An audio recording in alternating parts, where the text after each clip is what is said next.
Hai pelajar Pancasila, tahukah kalian ketika hukum tidak dipatuhi atau dilaksanakan, maka yang akan terjadi adalah kekacauan di semua bidang kehidupan. Setiap orang akan berbuat seenaknya atau menghalalkan segala cara untuk mencapai tujuannya, sehingga keamanan, ketentraman, dan ketertiban sulit terwujud. Nah, supaya hal-hal tersebut tidak terjadi, harus diupayakan dilakukannya proses perlindungan dan penegakan hukum. Seperti apa? Yuk kita bahas.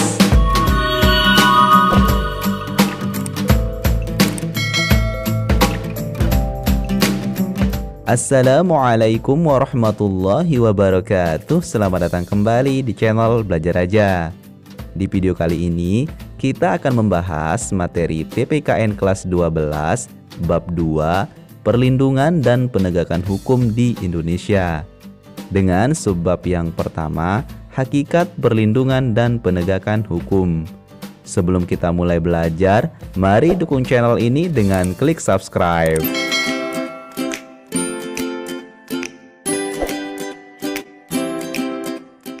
Kita mulai dari konsep perlindungan dan penegakan hukum.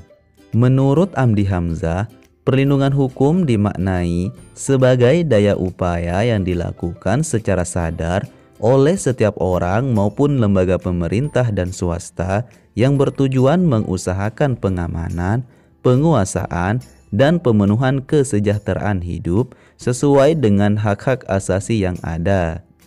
Makna tersebut tidak terlepas dari fungsi hukum itu sendiri, yaitu untuk melindungi kepentingan manusia. Dengan kata lain, hukum memberikan perlindungan kepada manusia dalam memenuhi berbagai macam kepentingannya, dengan syarat manusia juga harus melindungi kepentingan orang lain.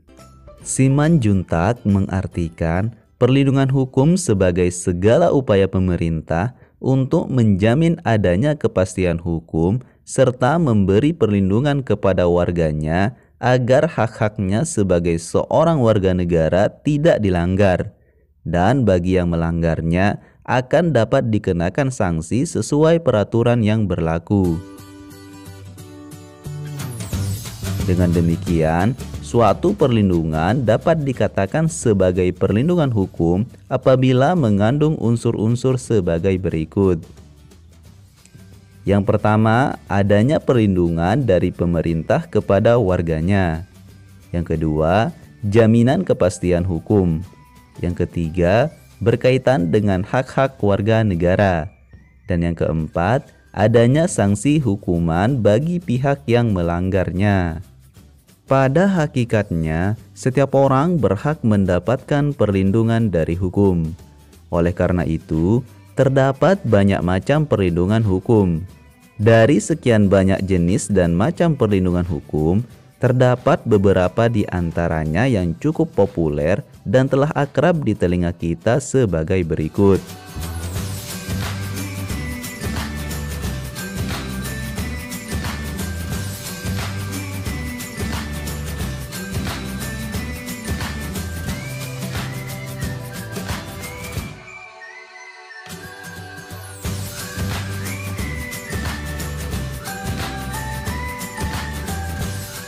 Perlindungan hukum diberikan juga kepada tersangka sebagai pihak yang diduga telah melakukan pelanggaran hukum.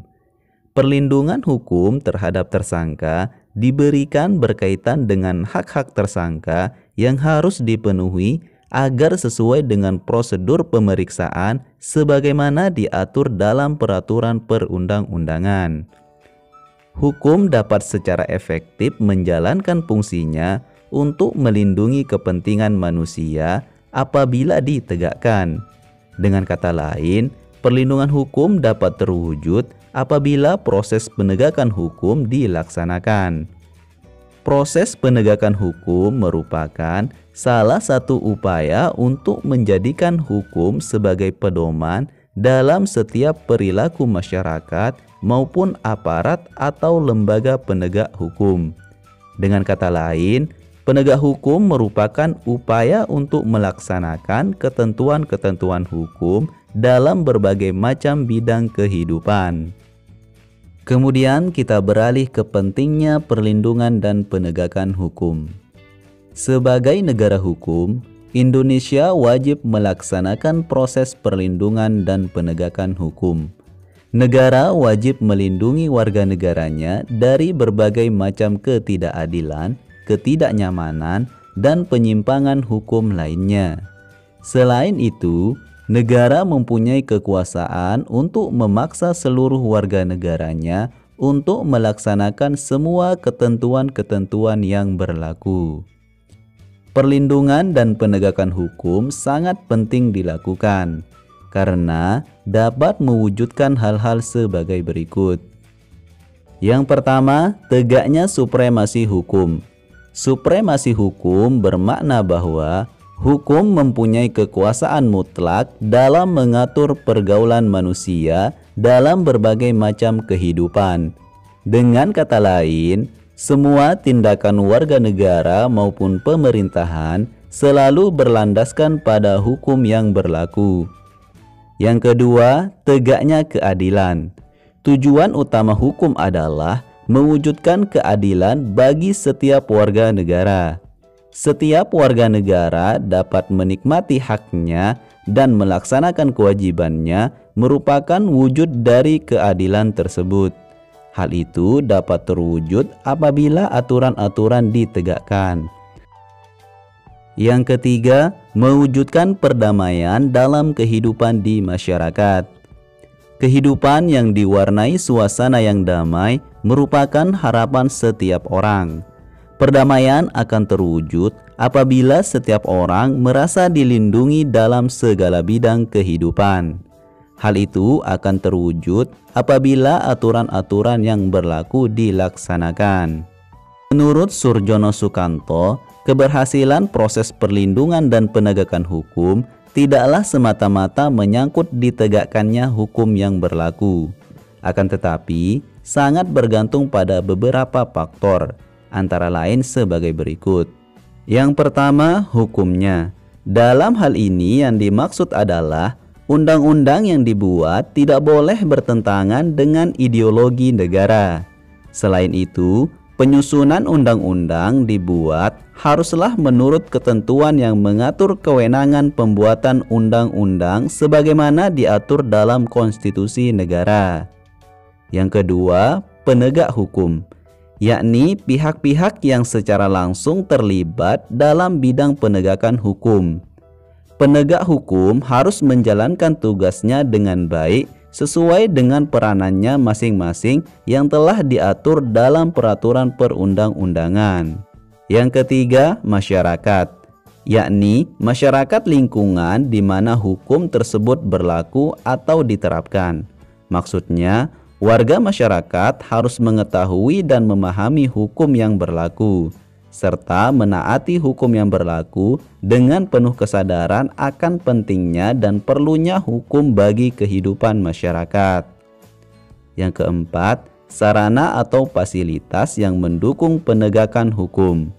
Sarana atau fasilitas tersebut mencakup tenaga manusia yang terdidik dan terampil, organisasi yang baik, peralatan yang memadai, keuangan yang cukup, dan sebagainya.